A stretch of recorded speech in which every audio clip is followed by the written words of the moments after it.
I told Marcus I was in my 3 or 4 phase, the night he admitted he was deleting his dating apps, and now he leaves my messages on read for exactly 4 hours before responding with single-word answers. My roommate Jenna calls it radical self-awareness, but she doesn't know I constructed the entire narrative from trauma and panic. I looked into his eyes, soft, brown, genuinely interested, and deliberately became someone he couldn't love rather than risk exposing the decay underneath my skin. What I demolished wasn't a casual fling, it was the first person in 26 months who made my body feel like it belonged to me again. Our shared friend group has fractured down predictable lines, with most of them labeling me emotionally catastrophic in group chats they forgot I was still in. They're not technically incorrect, but they believe I'm guarding my independence when I'm actually trying to contain a contagion from my past that I thought I'd cauterized. The brutal irony is I would have surrendered every self-protective instinct I owned for a real chance with him. I'm writing this because Marcus posted a birthday tribute to his brother Derek yesterday, and I spent 45 minutes vomiting in my office bathroom before security asked if I needed medical assistance. This is the complete account of how I annihilated my healthiest relationship to avoid admitting that the man who assaulted me in a club bathroom 23 months ago shares Marcus's last name and childhood bedroom. The first time Marcus touched my lower back while we were waiting for our table, I flinched so hard I knocked his phone from his hand. He thought I was playfully clumsy, but my spinal cord had short-circuited. I'd spent 18 months in trauma therapy learning to tolerate casual contact, yet his gentle palm still registered as a brand. That was the moment I should have told him. Instead, I laughed and said, "Sorry, I'm still in my don't touch me unless you're a barista phase." He grinned and kept his hands to himself, which made me want him more. Marcus worked 3 floors below me at the same financial district tower. We'd ridden the same elevator for 6 months before he finally commented on my ENIAC keychain, which is objectively embarrassing, but I'd kept it because my assault counselor said to maintain comforting rituals. He didn't mock it. He asked if Orinoco Flow was her best track, which is the kind of specific knowledge that suggests emotional depth. For 3 weeks, we had coffee in the lobby, and I felt the fist in my chest loosen by degrees. Then he invited me to his apartment for dinner, and I saw the photo. Derek in his police academy graduation frame, smiling the same smile he'd given me before locking the bathroom door. I spent the entire cab ride home practicing my new persona. When Marcus texted asking if I'd arrived safely, I replied, "Yeah, but heads up, I'm in my 304 phase right now." I made it sound casual, like I'd just returned from a meditation retreat with a new vocabulary. He sent back a thumbs up that I stared at for an hour, watching the digital lifeboat I'd shoved away float into open water. For the next week, I committed to the bit with religious fervor.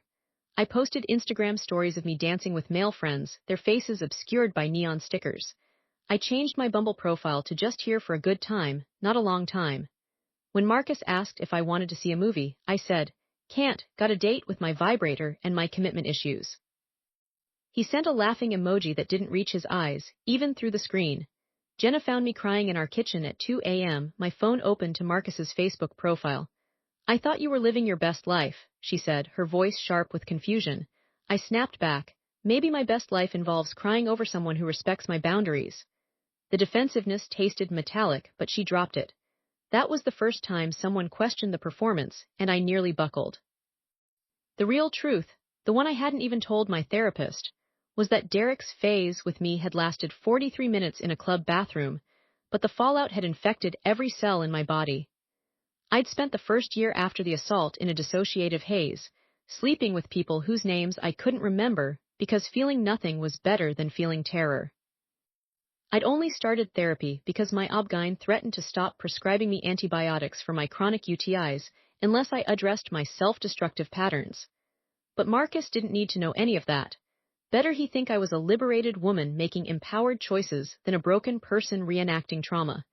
Then he tagged me in a post about his brother's engagement party, and I recognized the venue. The same club. The same bathroom. The same man in a suit that cost more than my month's rent, now flashing a ring and a smile for the camera. I told Jenna I was working late and drove to the club, parking across the street like a stakeout detective. I watched Derek arrive with his fiancée, watched him kiss her forehead the way he'd kissed mine, before dragging me into the corridor that smelled like bleach and men's cologne. My hands shook so violently, I couldn't hold my keys.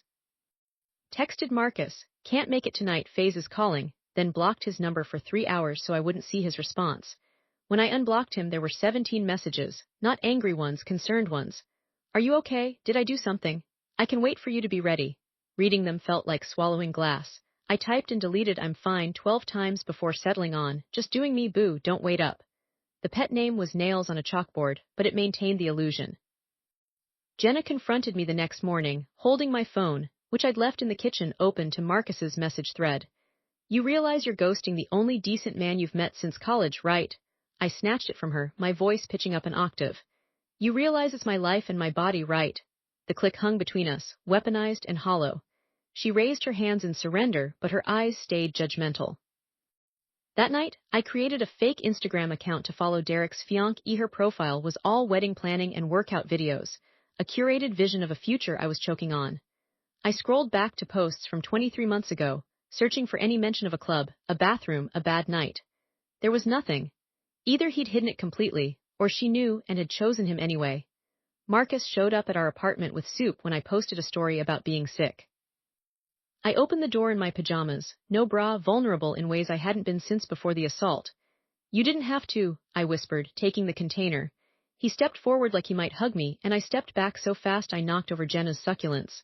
Sorry, I said, still in my phase, can't risk cooties. The joke landed like a gunshot. He left without saying goodbye. Later, I found the police report I'd filed the morning after Derek attacked me. The officer who took my statement had been his training officer. He'd suggested I was confused about the sequence of events, and maybe I'd had too much to drink. The report was marked unfounded, and I'd been too shattered to fight. I'd thrown it in my desk drawer and tried to become someone new. Marcus texted me a photo of his brother's save the date, asking if I'd be his +1. I stared at Derek's name until the letters blurred, then replied, can't, my phase doesn't do weddings. Too many expectations. He sent back a thumbs up that felt final. Jenna moved out 3 days later, citing my toxic avoidance patterns and the fact that I'd stopped paying utilities. I couldn't blame her. I'd spent the previous night blackout drunk, posting cryptic quotes about liars and predators on my story, tagging Marcus in 3 of them before deleting them. He'd screenshotted them and asked if I was okay. I'd replied, just phase things, king. My boss called me into her office after I missed 3 client meetings. You're spiraling, she said, not unkindly. Do you need leave? I laughed and said, just a rough breakup.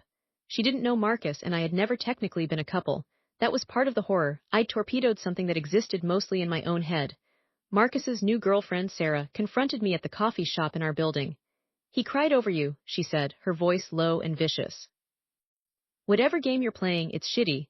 I wanted to tell her I wasn't playing a game, I was surviving a war, but instead I said, tell him my phase sends its regards. She slapped me, hard. The barista threatened to call the cops. I left before they arrived. Derek messaged me from a fake account that night. I heard you're telling people things about me. My blood turned to ice. I hadn't told anyone. I replied, I don't know what you're talking about. He sent a photo of me leaving the club from 2 weeks ago, timestamped. Stop following my fiancée, the message read, or I'll make sure Marcus knows you're unstable. I agreed to meet Derek at a diner, which was the most catastrophic decision in a series of catastrophic decisions. He sat across from me in his police uniform, his smile a blade. My brother thinks you're a free spirit, he said, stirring his coffee. I think you're a liar who regrets getting caught. I couldn't speak. When I finally found my voice, it came out as a whisper, you know what you did. He leaned forward. I know what you think I did, the report says otherwise. Marcus showed up at my apartment that night, his face raw. Derek told me you threatened to ruin his wedding, he said. He said you've been stalking him. What the hell, Maya? I stood in my doorway, my entire world narrowing to the pulse in my throat. Do you believe him? I asked. Marcus's hesitation was its own answer. I don't know what to believe, he admitted. But my brother's a decorated officer. You're in a phase. The word landed like a verdict. Jenna called me from her new place after seeing Marcus's Instagram post about toxic people creating false narratives. She said, you need to tell him whatever you're hiding. I screamed into the phone, I can't, Derek will destroy me. The line went quiet. What did Derek do? She asked, her voice now small and scared. I hung up and threw my phone against the wall. The report was still in my desk, along with the photos I'd taken of the bruises, the texts Derek sent afterward, sorry things got out of hand, and the email from the internal affairs investigator who'd closed the case without interviewing me. I'd kept everything because some part of my broken brain knew this day would come. Marcus left me a voicemail after Derek's fiancée called off the wedding. She found something on his phone, he said, his voice cracking. Mentions of you, photos, Maya, what happened? I listened to it 17 times, my thumb hovering over the callback button. Jenna sat next to me on the floor, having returned after I sent her a photo of the report. You have to tell him everything, she said, or he will always choose Derek's story. I invited Marcus over with the text I should have sent 6 months ago. I need to show you something about your brother. When he arrived, I handed him the police report, the photos, the texts. He read them in silence, his hands trembling. Why didn't you tell me? He asked, his voice broken. I was in a phase, I said, the word tasting like ash. A phase where I thought I could handle this alone. The most damning detail wasn't in the report. It was the text from Derek's former partner, sent 2 weeks after the assault. He has a pattern. I tried to warn his last girlfriend, stay safe. I'd never responded. I deleted it from my phone, but saved it in my email because I was terrified of what it meant. Marcus took the evidence to the Department's Civilian Oversight Board. Derek was placed on administrative leave pending investigation.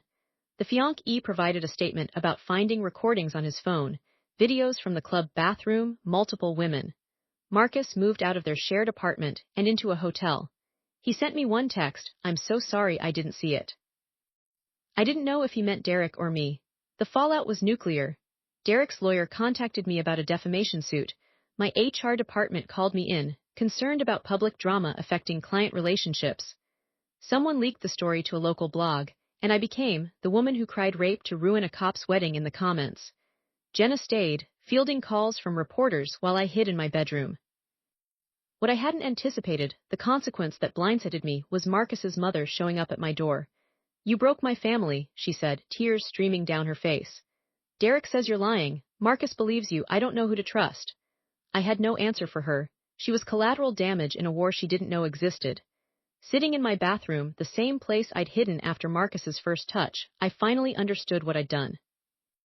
I'd wounded everyone to protect myself from a truth that was never mine to hide. The phase wasn't about sex.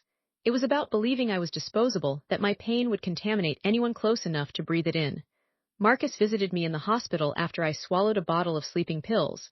Not my finest moment, but the one that finally forced honesty. He sat in the vinyl chair, his face aged 10 years. Derek confessed, he said. They're charging him. I stared at the ceiling, the weight of everything pressing down. I told you I was in a phase because I thought it would hurt less than telling you your brother is a predator. He took my hand, and for the first time since the assault I didn't flinch. You were wrong, he said gently, but I understand why you thought you had to be. The moral ambiguity isn't clean. I destroyed a good man to protect him from a truth I should have owned. I weaponized sexual liberation language to hide my brokenness. I let a predator continue because I was afraid of not being believed. Some days I think I'm the victim. Other days, I'm certain I'm the villain. Most days, I'm both. Marcus and I don't speak anymore, but he sent me a link to Derek's sentencing hearing last week. I didn't click it. I don't need to see his face to know that 6 months of performative promiscuity cost me more than the assault ever did. I chose to be a phase instead of a survivor, and that choice echoes louder than any truth I could have spoken. If you're reading this and wondering what you would have done, whether you would have been braver, smarter, more honest, I invite you to sit with the reality that sometimes the lie feels like the only armor you have. Sometimes, 304, is easier to say than I was raped, and I reported it, and no one cared, and now I'm terrified of being believed. I told him I was in my phase because I thought it would protect us both. I was wrong. But understanding why I was wrong doesn't change the fact that I still check my blocked messages folder every night, hopping for a text from a man who finally understood that my liberation wasn't about sex, it was about survival. And I survived the wrong way.